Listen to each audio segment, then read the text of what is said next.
vam lijepo. Što se tiče prijevoda, govore uvijek da je hrvatski službeni jezik u Europskoj uniji, također da je temeljno načelo Europske unije više jezičnost. To je u praksi mrtvo slovo na papiru. Već sam pobrojao na 10 primjera, obraćajući se javnosti, da to ne funkcionira i gdje ne funkcionira.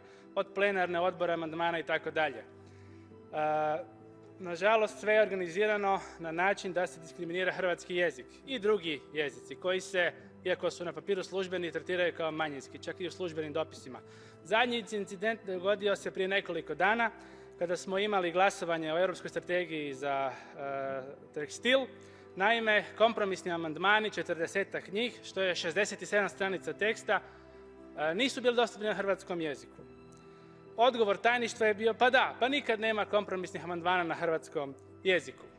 To je tragično. Hrvatska je 1967. godine imala deklaraciju o položaju hrvatskog jezika u tadašnjoj Jugoslaviji. Zar moramo i ovdje sada u Europskoj uniji napraviti novu deklaraciju o položaju hrvatskog jezika u europskim institucijama? Do kada ta bahatost?